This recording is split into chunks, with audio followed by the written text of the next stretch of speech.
എല്ലാവർക്കും നമസ്കാരം. എൻ്റെ പേര് അനിൽകുമാർ. തൃശ്ശൂർ ജില്ലയിൽ ഇരിഞ്ഞാലക്കുടയിലാണ് താമസം. നമ്മളിന്ന് പുതിയതായിട്ട് ഏറ്റവും ആദ്യമായിട്ട് ഫിഞ്ച് വളർത്തി തുടങ്ങുന്നവർക്ക് വേണ്ടിയിട്ടുള്ളൊരു വീഡിയോ ആണ്.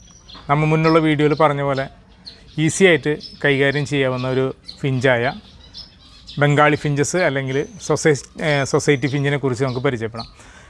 സൊസൈറ്റി ഫിഞ്ചിൻ്റെ വീഡിയോയിലേക്ക് പോകുന്നതിന് മുന്നായിട്ട് ഞാനൊരു റിക്വസ്റ്റ് നിങ്ങളോട് പറയാം. നമ്മുടെ വീഡിയോ ഒക്കെ ഇപ്പോൾ ഫിഞ്ച് അഡ്വൈസർ എന്നുള്ള വീഡിയോ കണ്ടിട്ട് പലരും വിളിക്കുന്നുണ്ട്. അപ്പോൾ ഇനി നവംബർ 1 തീയതിക്ക് ശേഷം എന്നെ വിളിക്കുമ്പോൾ ഉച്ചയ്ക്ക് വൈകിട്ട് 6 മണിക്ക് ശേഷം വിളിക്കാനായിട്ട് എല്ലാവരും ശ്രമിക്കുക. അതിൻ്റെ കാരണം എന്താണെന്ന് വെച്ചാൽ ഞാൻ സ്കൂൾ ബേസ് ഒരു ബിസിനസ് നടത്തുന്ന ആളാണ് ഞാൻ. ഇപ്പോൾ നവംബർ 1 മുതൽ സ്കൂൾ തുറക്കാണ്. അപ്പോൾ എനിക്ക് സ്കൂളിലേക്കുള്ള ബെൽറ്റുകൾ, ID കാർഡ്, സ്കൂൾ കുട്ടികളുടെ എംബ്ലം അതൊക്കെയാണ് ഞാൻ മാനുഫാക്ചർ ചെയ്യണത്. അപ്പോൾ പകൽ സമയങ്ങളിൽ മിക്കവാറും സ്കൂളുകളിലായിരിക്കും അല്ലെങ്കിൽ യാത്രയിലായിരിക്കും. അപ്പോൾ ഫോൺ എടുക്കാൻ പറ്റിയെന്ന് വരില്ല. അപ്പോൾ അതെന്നോട് എല്ലാവരും സഹകരിക്കും എന്നുള്ള പ്രതീക്ഷയോട് കൂടിയിട്ട് നമുക്ക് ബംഗാളി ഫിഞ്ചസിൻ്റെ വിശേഷങ്ങളിലേക്ക് പോകാം. ബംഗാളി ഫിഞ്ചസിനെ കുറിച്ച് പറയുമ്പോൾ അതിൻ്റെ ലൈഫ് ടൈം വളരെ ചെറിയൊരു ലൈഫ് ടൈമാണ് അതിനുള്ളത്. 5 വർഷമാണ് അവരെ ലൈഫ് ടൈം പറയണത്. അതിലിപ്പോൾ ഒരു 4 വർഷത്തോളമൊക്കെ നമുക്ക് വളരെ ഭംഗിയായിട്ടൊക്കെ ബ്രീഡ് ചെയ്ത് കിട്ടും.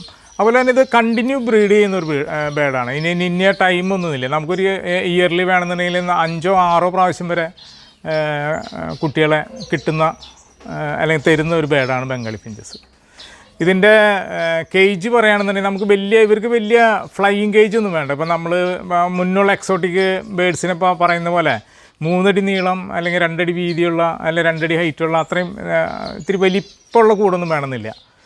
കുറച്ച് ടൈറ്റ് ചെയ്തിട്ടാലും നല്ലോണം ബ്രീഡ് ചെയ്യുന്ന ബേഡുകളാണ്. മാക്സിമം ഒരു 2-2.5 ഒക്കെ കൂട്ടിലൊക്കെ ഇവർ ബ്രീഡ് ചെയ്യും.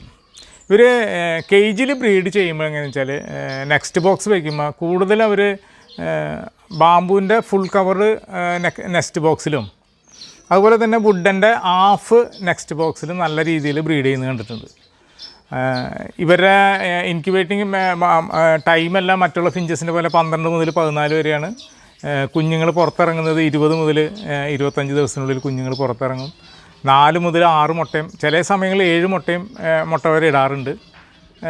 ചില സന്ദർഭങ്ങളിൽ 7 മുട്ടയും നമുക്ക് വിരിച്ച് തരുന്നൊരു ബേഡാണ് ബംഗാളി ഫിഞ്ചസ്. അപ്പോൾ ബ്രീഡിങ് നല്ല രീതിയിൽ കൂടുതലുള്ളൊരു ബേഡാണ് ബംഗാളി ഫിഞ്ചസ്. ഏതൊരു സാധാരണക്കാരും വളർത്താൻ പറ്റുമെന്ന് പറഞ്ഞിട്ടുണ്ട്. ഇപ്പം ഇന്ന് മാർക്കറ്റിൽ ബംഗാളി ഫിഞ്ചസിനെ പറയുകയാണെങ്കിൽ എനിക്ക് തോന്നുന്നു ഒരു 600 മുതൽ 700-750 രൂപ വരെയൊക്കെ ഉള്ളൊരു റേഞ്ചിൽ ബംഗാളി ഫിഞ്ചസിന് വിലയുണ്ട് സാധാ ഓർഡിനറിക്ക്. പക്ഷേ ഇന്ന് നിലവിൽ ബംഗാളി ഫിഞ്ചസിന് വളരെയധികം നല്ല മ്യൂട്ടേഷൻസുകൾ ഇറങ്ങിയിട്ടുണ്ട്. ഫുൾ വൈറ്റ് ഉണ്ട്, വൈറ്റ് ക്രസ്റ്റഡ് ഉണ്ട്, പേളുണ്ട്, പേളിൽ ക്രസ്റ്റഡ് ഉണ്ട്. അങ്ങനെ വളരെയധികം മ്യൂട്ടേഷൻസ് ഇന്ന് നിലവിൽ നമുക്ക് ലഭ്യമാണ് ഈ ബംഗാളി ഫിഞ്ചസിൻ്റെ. അതുപോലെ തന്നെ ഇനി ബംഗാളി ഫിഞ്ചസിൻ്റെ ഇത് കോമൺ ആയിട്ടുള്ളൊരു വിശേഷമാണ് ബംഗാളി ഫിഞ്ചസിനെ കുറിച്ചിട്ട്. പക്ഷേ ഏറ്റവും കൂടുതൽ വിവാദങ്ങളിൽ പെട്ടിട്ടുള്ളൊരു ബേഡാണ് ബംഗാളി ഫിഞ്ചസ്. എന്താ വെച്ചാൽ നമ്മൾ ഇപ്പോൾ പുറമേ നിന്നൊക്കെ ഇപ്പോൾ കൽക്കട്ടയിൽ നിന്നൊക്കെ ബേഡ് കൊണ്ടുവരികയാണെങ്കിൽ റെയിൽവേ സ്റ്റേഷനിലായാലും വളരെയധികം ഫോർമാലിറ്റീസ് ഉണ്ട്. ഇത് വൈൽഡ് ബേഡാണ് അല്ലെങ്കിൽ ഇന്ത്യൻ ബേഡാണെന്നുള്ളൊരു ധാരണ നമ്മുടെ ബേഡ്സിനൊക്കെ കൺട്രോൾ ചെയ്യണ ഫോറസ്റ്റ് ഡിപ്പാർട്ട്മെൻറ്റ് ആയിക്കോട്ടെ അല്ലെങ്കിൽ റെയിൽവേയിലുള്ള മറ്റേ കാർഗോ സെക്ഷനിലുള്ളവരായിക്കോട്ടെ അവർക്കൊക്കെ ഒരു ധാരണയുണ്ട് ഇതൊരു വൈൽഡ് ബേഡാണ് അല്ലെങ്കിൽ ഇന്ത്യൻ ബേഡാണ്. ഇന്ത്യൻ ബേഡിനെ നിങ്ങൾക്ക് എല്ലാവർക്കും അറിയാമല്ലോ. ഇന്ത്യൻ ബേഡിന് എല്ലാത്തിനും നമുക്ക് നിയമമുണ്ട്. ഈവൻ തത്തയെ വരെ നമുക്ക് വളർത്താൻ പാടില്ല. അപ്പോൾ ഇന്ത്യൻ ബേഡുകൾ നമുക്ക് ഇവിടെ വളർത്താനായിട്ടുള്ള അലൗഡില്ല. പക്ഷേ ഇത് ഒരു ഇന്ത്യൻ ബേഡല്ല സത്യം പറഞ്ഞാൽ. ഇത് നൂറ്റാണ്ടുകൾക്ക് മുന്നേ ഈ ബംഗാളി ഫിഞ്ചസിനെ നൂറ്റാണ്ടുകൾക്ക് മുന്നേ ചൈനക്കാർ ഉണ്ടാക്കിയെടുത്തിട്ടുള്ളൊരു ബേഡാണ്. ഇത് നമ്മൾ വൈൽഡിലോ അല്ലെങ്കിൽ നാച്ചുറലായിട്ടൊന്നും ഇത് കാണപ്പെടുന്ന ബേഡല്ല. ഇത് കേജ് ബേഡാണ്. ഇത് എന്താണ് വീടുകളിൽ മാത്രമേ ഈ ബേഡുകളെ കൂടുതലായിട്ട് കാണുള്ളൂ.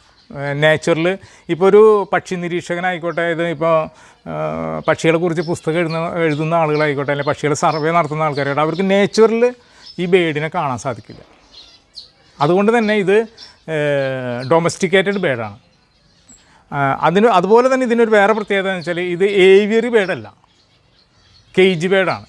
ഏവിയറി ബേഡല്ല എന്ന് പറയുന്ന കാര്യം എന്ന് വെച്ചാൽ നമ്മൾ ഏവിയറിയിൽ ഇപ്പോൾ ഒരു 4 ജോഡിയെ അല്ലെങ്കിൽ ഒരു 10 ബംഗാളി ഫിഞ്ചസിനെ ഏവിയറിൽ ഇട്ട് കഴിഞ്ഞാൽ വൈകുന്നേരത്ത് ഇവരെല്ലാവരും കൂടിയിട്ട് ഒരു ബോക്സിൻ്റെ ഉള്ളിൽ വന്നിരിക്കുന്ന ഒരു അവസ്ഥയാണ്. അതുകൊണ്ടാണ് പറഞ്ഞത് ഏവിയറി ബേഡല്ല. ഇനിയിപ്പോൾ ഈവൺ ഏവിയറിയിൽ നമ്മൾ ഒരു പെയറാണ് ഇട്ടേക്കണമെന്നുണ്ടെങ്കിലും ഏവിയറിൽ ബ്രീഡിങ് കുറവാണ്. നമുക്കൊരു ഒരു ജോഡി ഇടാനേ പറ്റുള്ളൂ ഏവിയറിയിൽ, എന്ന് വെച്ചാൽ നേരത്തെ പറഞ്ഞ സിംറ്റമുണ്ട്. അപ്പോൾ ഒരു ജോഡി ഇട്ടാൽ പോലും ഏവിയറിൽ ബ്രീഡിങ് ഇവർക്ക് അത്രയും ഫാസ്റ്റ് അല്ല. ആ സമയത്ത് കേജിൽ നമ്മൾ പറഞ്ഞില്ലേ 2-2 കേജിലൊക്കെ ആണെന്നുണ്ടെങ്കിൽ ത്രൂ ഔട്ട് ഒരു കുഞ്ഞുങ്ങൾ ഉണ്ടാക്കുന്ന ഒരു ബേഡാണ്. അപ്പോൾ ഞാൻ മുന്നേ പറഞ്ഞ പോലെ ഇത് ചൈനക്കാർ നൂറ്റാണ്ടുകൾക്ക് മുന്നേ ഉണ്ടാക്കിയെടുത്തൊരു ബേഡാണ്. അവരും ഇതിനെ ബേഡിന് ഉണ്ടാക്കിയെടുത്തത് തന്നെ ഈ ഹൈബ്രിഡായിട്ടുള്ള നമ്മുടെ സ്റ്റാർ ഫിഞ്ച്, ഗോൾഡിയോണ പോലുള്ള ഫിഞ്ചസിൻ്റെ മുട്ടകൾ വിരിയിക്കാൻ വേണ്ടിയിട്ട് ഇൻക്യുബേറ്റിങ്ങിന് വേണ്ടിയിട്ടുള്ള ഒരു സിസ്റ്റത്തിന് വേണ്ടി ഉണ്ടാക്കിയെടുത്തതാണ് ഈ ബംഗാളി ഫിഞ്ചസിനെ. പക്ഷേ അതിനൊരു ഇന്ത്യൻ ടച്ച് ഉണ്ട്. അതുകൊണ്ടാണ് ഈ ബേഡ് ഞാൻ നേരത്തെ പറഞ്ഞാൽ വളരെ വിവാദങ്ങളിൽ പെടുന്നത്.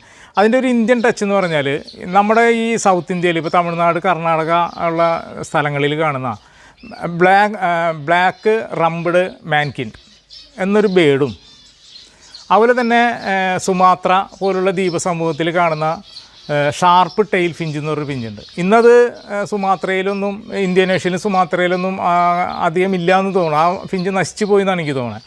അപ്പോൾ ഈ 2 ഫിഞ്ചിൻ്റെയും കൂടിയിട്ട് ഒരു ക്രോസ് ബ്രീഡാണ് ഇന്നത്തെ ഈ സൊസൈറ്റി ഫിഞ്ച് എന്ന് പറയുന്ന ബംഗാളി ഫിഞ്ച്. അപ്പോൾ അതൊരിക്കലും ഒരു വൈൽഡ് ബേഡല്ല, അത് ഡൊമസ്റ്റിക്കേറ്റഡ് ബേഡാണ്. പിന്നെ ഇതിൻ്റെ കുറേ പ്രത്യേകതയുള്ള ഒരു ബേഡാണ് ബംഗാളി ഫിഞ്ചസ്. ബംഗാളി ഫിഞ്ചസിനെന്ന് വെച്ചാൽ മെയിനായിട്ട് എല്ലാ ബ്രീഡർമാരുടെ കയ്യിലും ബംഗാളി ഫിഞ്ചസ് ഉണ്ടാവും. അത് മെയിനായിട്ട് ഉപയോഗിക്കുന്നത് നമ്മൾ പറഞ്ഞു ഇൻക്യുബേറ്റിങ്ങിനാണ് ഉപയോഗിക്കുന്നത്. പക്ഷേ ആ ഇൻക്യുബേറ്റിങ്ങിനും ഒരു സിസ്റ്റം ഉണ്ട്. ഇപ്പം നമ്മളൊരു ബംഗാളി ഫിഞ്ചസിനെ വെച്ചിട്ട് നമ്മൾ ഇൻക്യുബേറ്റിങ്ങിന് വേണ്ടി നമ്മൾ ചെയ്യണം. അപ്പോൾ നമ്മളിൽ ഒരു 5 പെയർ ഗോൾഡിയോൺ ഉണ്ട്, ഒരു 5 പെയർ ബംഗാളി ഫിഞ്ചസ് ഉണ്ട്. പക്ഷേ ഈ ബംഗാളി ഫിഞ്ചസും നമ്മുടെ ഗോൾഡിയോണും ഒരേ ടൈമിൽ മുട്ടയിട്ട് കിട്ടണമെന്നില്ല.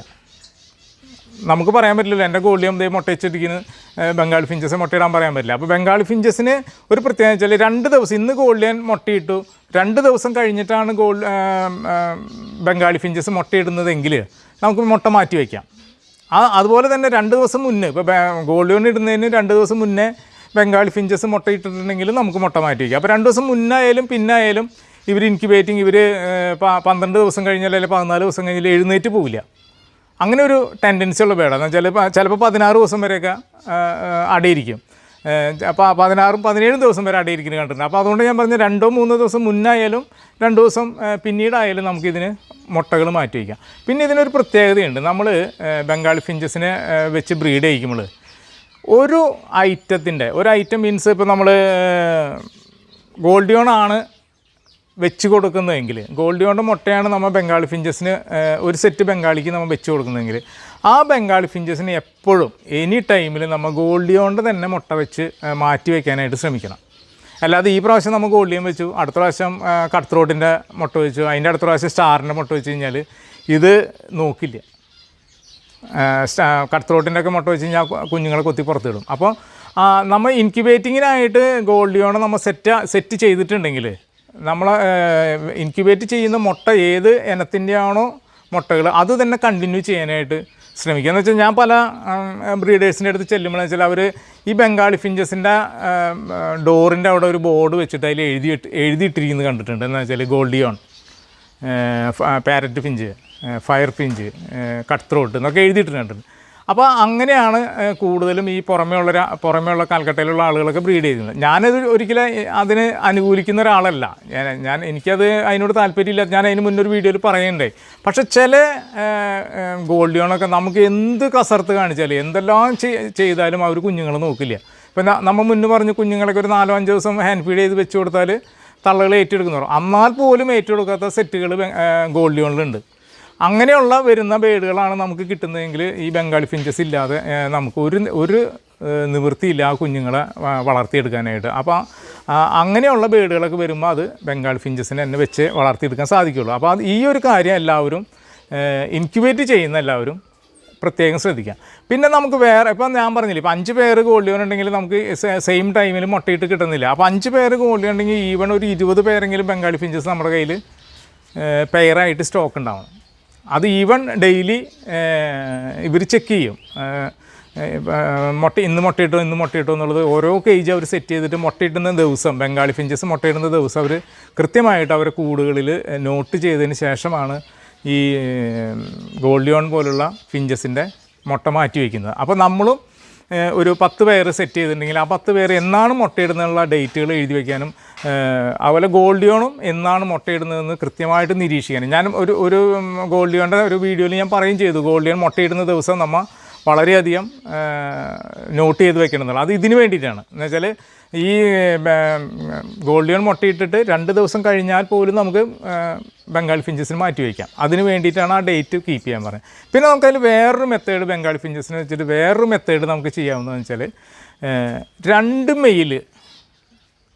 ഇപ്പോൾ അതിന് മുന്നായിട്ട് ഞാൻ ഒരു കാര്യം പറയട്ടെ, ഈ ബംഗാളി ഫിഞ്ചസിൻ്റെ ഒരു പ്രത്യേകത എന്ന് വെച്ചാൽ മെയിൽ ഫീമെയിൽ നമുക്ക് ഐഡൻറ്റിഫിക്കേഷൻ ചെയ്യാൻ വളരെ എളുപ്പമുള്ളൊരു ബേഡാണ്. മെയിൽ വളരെ ഭംഗിയായിട്ട് സിങ് ചെയ്ത് ഒരു പ്രത്യേക രീതിയിൽ ഡാൻസ് കളിക്കുന്നൊരു ബേഡാണ്. അപ്പോൾ നമ്മൊരു 4-5 എണ്ണത്തിന് ഒരു കേജിൽ ഇട്ട് കഴിഞ്ഞാൽ കൃത്യമായിട്ട് അതിൽ അറിയാം അതിൽ എത്ര മെയിൽ ഉണ്ടെന്നുള്ളത്. എന്ന് വെച്ചാൽ മെയിൽ ഡാൻസ് ചെയ്തിട്ട് ഏതിൻ്റെ പിന്നാലെയാണ് പോകുന്നത് ആ ഒരു ഫീമെയിലായിരിക്കും. അപ്പോൾ 3 മെയിലുണ്ട്, 3 മെയിലും ഡാൻസ് ചെയ്യും.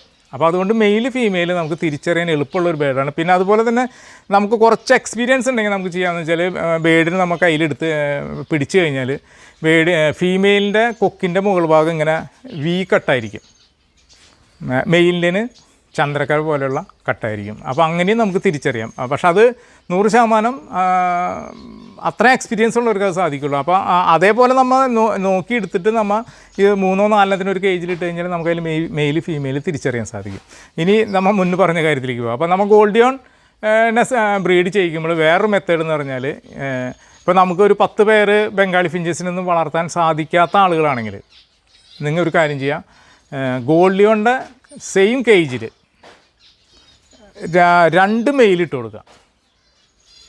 ഇപ്പം ഗോൾഡ് ലിയോണിൻ്റെ ഒരു ജോഡി വളർത്തുന്ന കൂട്ടിൽ 2 മെയിൽ, ഫീമെയിൽ ഇടരുത്, 2 മെയിൽ ബംഗാളി ഫിഞ്ചസിന് ഇട്ടാലും ഇവർ ഗോൾഡ് ലിയോൺ. അപ്പോൾ പിന്നെ നമുക്ക് മുട്ട മാറ്റി വയ്ക്കുന്ന ടെൻഷനോ അല്ലെങ്കിൽ മുട്ട ചേഞ്ച് ചെയ്തിട്ട് ആ ടൈം കീപ്പ് ചെയ്യാനുള്ള ടെൻഷനൊന്നുമില്ല. എന്ന് വെച്ചാൽ ഇവർ മുട്ട കണ്ടപ്പോൾ കയറി അടിയിരുന്നുള്ളൂ ഈ സെയിം കൂട്ടിലാകുമ്പോൾ. അപ്പോൾ ഗോൾഡ് ലിയോൺ മുട്ട വെച്ച് കഴിഞ്ഞാൽ ചിലപ്പോൾ 1-2 ദിവസം കഴിഞ്ഞ് കഴിഞ്ഞാൽ ഓട്ടോമാറ്റിക്കായിട്ട് ആ ബംഗാളി ഫിഞ്ചസിൻ്റെ മെയിലുകൾ കയറി ഇൻക്യുബേറ്റ് ചെയ്യുന്ന കേട്ടോ. അപ്പം അങ്ങനെ ഉണ്ടാകുന്ന കുഞ്ഞുങ്ങൾക്ക് നമുക്ക് വലിയ ടെൻഷനും ഇല്ല. എന്ന് വെച്ചാൽ അതിനെ ഗോൾഡ് ലിയോണും ഫീഡ് ചെയ്യും, ബംഗാളി ഫീഡ് ചെയ്യും. അതിലുണ്ടാകുന്ന കുഞ്ഞുങ്ങൾക്ക് നമുക്ക് നല്ല രീതിയിൽ ബ്രീഡ് ചെയ്ത് എടുക്കാൻ സാധിക്കും. അപ്പോൾ കൂടുതൽ നമുക്ക് മാറ്റി വയ്ക്കുമ്പോൾ അത്രയധികം ബംഗാളികൾ നമുക്ക് വേണം, അത്രയധികം ഡെയിലി അവരെ കെയർ ചെയ്തുകൊണ്ട് ഇങ്ങനെ മുട്ടയിട്ടുണ്ടോ എന്ന് നോക്കണം. പിന്നെ ഗോൾഡ് ലിയോണും മുട്ടയിട്ടുണ്ടോ എന്ന് നോക്കണം. ഈ ഒരു മെത്തേഡാണെന്നുണ്ടെങ്കിൽ 2 മെയിലിനെ ഒരു കൂട്ടിൽ 2 മെയിലിനെ ഇടുകയാണെങ്കിൽ നമുക്ക് അത് ഇത്തിരി കൂടി ഈസി ആയിട്ടുള്ള മെത്തേഡാണ്. ഇനി നമുക്ക് ബംഗാളി ഫിഞ്ചസിനെ കുറിച്ച് പറയാനുള്ളത്, ഈ നമ്മൾ പറഞ്ഞില്ലേ ഗോൾഡ് ലിയോണൊക്കെ മാറ്റി വയ്ക്കണം, ഗോൾഡ് ലിയോണൊക്കെ മാറ്റി വെച്ച് ഇൻക്യുബേറ്റ് ചെയ്തെടുക്കാൻ വേണ്ടിയിട്ട് ബംഗാളി ഫിഞ്ചസ് ഉള്ള ഈ ഒരു മെത്തേഡ് നൂറ്റാണ്ടുകളായിട്ട് പിന്തുടർന്നു പോകുന്നൊരു മെത്തേഡാണ്. ഇതിന് വിട്ടിട്ട് നമുക്ക് ഫിഞ്ചസിന് പറ്റിയ ഇൻക്യുബേറ്ററുകളോ അല്ലെങ്കിൽ അതിന് പറ്റിയ ബ്രൂഡറോ ഒന്നും നമുക്കിപ്പോൾ നമ്മുടെ നാട്ടിൽ അവൈലബിൾ അല്ല. ബ്രൂഡറൊക്കെ ഉണ്ട്. ബ്രൂഡറിനൊക്കെ 80,000-ഉം 90,000-ഒക്കെയാണ് ഒരു ബ്രൂഡറിൻ്റെ വില പറയണേ, ഫിഞ്ചിനെ ഇൻക്യുബേറ്റ് ചെയ്ത് കുഞ്ഞുങ്ങളെ നോക്കിയെടുക്കണേന്. അപ്പോൾ നമുക്കിതിന് ഇനി പറയാനുള്ളതെന്ന് വെച്ചാൽ, ഈ ബംഗാളി ഫിഞ്ചസിന് വെച്ച് വിരിയിച്ചെടുക്കുന്ന ഗോൾഡ് ലിയോണിൻ്റെ കുഞ്ഞുങ്ങൾക്ക് ഫസ്റ്റ് മോൾട്ടിങ് ടൈമിൽ ക്രാങ്കർ എന്നൊരു അസുഖം വരാൻ സാധ്യതയുണ്ട്. ഇപ്പോൾ ഗോൾഡ് ലിയോൺ വെച്ച് വിരിയിച്ചിട്ടുള്ള എൻ്റെ സുഹൃത്തുക്കൾക്കൊക്കെ ചിലപ്പം അറിയുന്നുണ്ടാവും. ഫസ്റ്റ് മോൾട്ടിങ് ടൈമിൽ ഗോൾഡ് ലിയോണിൻ്റെ കുഞ്ഞുങ്ങൾ ചത്തുപോകും. അത് ഈ ബംഗാളി ഫിഞ്ചസിന് ഓൾറെഡി അവർക്ക് ക്രാങ്കർ എന്നുള്ളൊരു അസുഖത്തിൻ്റെ ഒരു എന്താ പറയുക കാരിയറാണ് അവർ. അപ്പോൾ ബംഗാളി ഫിഞ്ചസ് ഫീഡ് ചെയ്യുന്ന ഗോൾഡ് ലിയോൺ പോലുള്ള കുഞ്ഞുങ്ങൾ ഫസ്റ്റ് മോൾട്ടിങ് കഴിഞ്ഞ് കിട്ടാനായിട്ട് ഇത്തിരി ബുദ്ധിമുട്ടാണ്. അതുകൊണ്ടാണ് ഞാൻ മുന്നേ പറഞ്ഞത്, ഞാനെപ്പോഴും ഈ ഒരു സിസ്റ്റത്തോട് ഞാനത് പ്രൊമോട്ട് ചെയ്യില്ല എന്ന് പറഞ്ഞത്. ചില കുഞ്ഞുങ്ങൾ ഫസ്റ്റ് മോൾട്ടിങ് സമയത്ത് ചത്തു പോകുന്നൊരവസ്ഥ കാണുന്നുണ്ട്. അപ്പോൾ ആ ഫസ്റ്റ് മോൾട്ടിങ് ടൈമിൽ നമുക്ക് ക്രാങ്കറിനുള്ള മെഡിസിൻ അവർക്ക് അപ്ലൈ ചെയ്യണം. നമുക്ക് കേരളത്തിൽ അല്ലെങ്കിൽ ഇന്ത്യയിൽ ഫിഞ്ചിന് ഒരു മെഡിസിൻ ക്രാങ്കറിനായിട്ട് നമുക്ക് അവൈലബിൾ അല്ല. അപ്പോൾ ഞാനൊക്കെ കീപ്പ് ചെയ്യണത് എന്താണെന്ന് വെച്ചാൽ, എൻ്റെ ബാംഗ്ലൂരൊക്കെ ഉള്ള ഫ്രണ്ട്സുകളിൽ നിന്ന് ഇമ്പോർട്ടഡ് മെഡിസിനാണ് അവർ നമുക്ക് തരുന്നത്. അതൊരു യെല്ലോ കളറിലുള്ള പൗഡറാണ്. സത്യം പറഞ്ഞാൽ അവർ ഇന്ന് വരെ അതിൻ്റെ പേര് പോലും എനിക്ക് പറഞ്ഞു തന്നിട്ടില്ല. പക്ഷേ നമ്മൾ പറഞ്ഞു കഴിഞ്ഞാൽ ഒരു മെഡിസിൻ നമുക്ക് തരാറുണ്ട്. ആ മെഡിസിനാണ് ഞാൻ ഗോൾഡിയോൻ്റെ കുഞ്ഞുങ്ങളൊക്കെ ഇറങ്ങി ആ ഒരു 1-1.5 മാസം കഴിയുമ്പോൾ ഈ മരുന്ന് കൊടുക്കാറുണ്ട്. നമ്മുടെ നാട്ടിൽ ആ മരുന്ന് അവൈലബിൾ ആണോ എന്ന് ചോദിച്ചാൽ എനിക്കറിയില്ല. ഞാൻ അതിനെക്കുറിച്ച് ഇവിടെ കിട്ടാത്തതുകൊണ്ട് പിന്നെ അതിനെക്കുറിച്ച് ഡീറ്റെയിൽ ആയിട്ട് അന്വേഷിച്ചിട്ടില്ല. പിന്നെ എൻ്റെ പല സുഹൃത്തുക്കളും എന്നോട് ചോദിക്കാറുണ്ട്, വൈറ്റ് ഫിഞ്ചിൻ്റെ മുട്ട വിരിയുന്നില്ല, അപ്പോൾ വൈറ്റ് ഫിഞ്ചിനെ ബംഗാളിക്ക് വെച്ചിട്ട് വിരിയിച്ചൂടെന്ന് ഒക്കെ ചോദിക്കാറുണ്ട്. പക്ഷേ വൈറ്റ് ഫിഞ്ചിനെ വെച്ച് വിരിയിക്കുന്നതുകൊണ്ട് കുഴപ്പമില്ല. പക്ഷേ വൈറ്റ് ഫിഞ്ചിനൊക്കെ മാക്സിമം ഒരു 450-500 രൂപയ്ക്കുള്ള വിലയുള്ളൂ. ബംഗാളി ഫിഞ്ചസിന് ഓർഡിനറി ആണെങ്കിൽ പോലും ഒരു 700 രൂപ 750 രൂപയൊക്കെ വിലയുണ്ട്. അപ്പോൾ ആ പൈസയുടെ അന്തരം കൂടി നോക്കിയിട്ട് ഇതൊക്കെ നിങ്ങൾ മറ്റുള്ള ബേഡ്സിൻ്റെ മുട്ടകളൊക്കെ മാറ്റി വയ്ക്കാൻ ശ്രദ്ധിക്കുക. ഇനി ഞാൻ മുന്നുള്ള വീഡിയോയിൽ പറഞ്ഞ പോലെ തന്നെ എൻ്റെ കയ്യിൽ ബ്രീഡായിട്ടുള്ള ഐറ്റങ്ങളെയാണ് നമ്മൾ ഏറ്റവും കൂടുതൽ വീഡിയോ ചെയ്യാനായിട്ട് ഉദ്ദേശിക്കുന്നത്. എന്ന് വെച്ചാൽ എനിക്ക് എൻ്റെ ഏവിയറിയിൽ ബ്രീഡ് ചെയ്ത് കിട്ടുന്ന ബേഡുകൾ, അതിനിപ്പോൾ നമുക്ക് ലോങ് ടെയിലിനെക്കുറിച്ച് ഞാനൊരു വീഡിയോ ലോങ് ടെയിൽ അവല് സ്റ്റാർ നമ്മൾ കഴിഞ്ഞു. പിന്നെ പാരറ്റ് ഫിഞ്ച്, അങ്ങനെ കുറച്ച് ഐറ്റങ്ങൾ നമുക്ക് ബ്രീഡ് ചെയ്ത് കിട്ടുന്ന ഐറ്റങ്ങളെക്കുറിച്ച് ചെയ്യാം. അതുപോലെ തന്നെ ഇനി വേറെ എന്തെങ്കിലും ബേഡിനെ കുറിച്ചിട്ട് കൂടുതൽ ഡീറ്റെയിൽസ് ഇതുപോലെ വേണമെന്നുള്ള ആഗ്രഹങ്ങൾ നിങ്ങൾ കമൻറ്റ് ബോക്സിൽ എനിക്ക് റിക്വസ്റ്റ് അയച്ചു കഴിഞ്ഞാൽ നമുക്കതും അതിനെക്കുറിച്ച് ഞാൻ അത് ബ്രീഡ് ചെയ്തിട്ടുള്ള ആളുകളായിട്ട് സംസാരിച്ചതിന് ശേഷം മാത്രമേ എനിക്ക് ചെയ്യാൻ പറ്റുള്ളൂ. എന്ന് വെച്ചാൽ എനിക്ക് എൻ്റെ സ്വന്തം അനുഭവത്തിലുള്ള കാര്യങ്ങളാണ് ഞാൻ നിങ്ങളോട് ഷെയർ ചെയ്യുന്നത്. അപ്പോൾ എൻ്റെ കയ്യിൽ വിരിയാത്ത കാര്യങ്ങൾ ബേഡിനെ കുറിച്ച് വേണമെന്നുണ്ടെങ്കിൽ എനിക്ക് അത് വിരിച്ച ആളുകളായിട്ട് സംസാരിച്ച് അതിൻ്റെ ടെക്നിക്കുകൾ അവർ പറഞ്ഞു തരികയാണെങ്കിൽ ഞാൻ തീർച്ചയായിട്ടും നിങ്ങൾക്കത് ഷെയർ ചെയ്യാമെന്ന് പറഞ്ഞുകൊണ്ട് നിർത്തുകയാണ്. അതിന് മുന്നൊരു കാര്യം കൂടി, എൻ്റെ ടൈം ഞാൻ പറഞ്ഞു, ഇനി എന്നെ ഫോൺ ചെയ്യുമ്പോൾ എല്ലാവരും 6 മണിക്ക് ശേഷം മാത്രം വിളിക്കാൻ ശ്രമിക്കുക. ഇത്രയും പറഞ്ഞുകൊണ്ട് നിർത്തുന്നു. നന്ദി, നമസ്കാരം.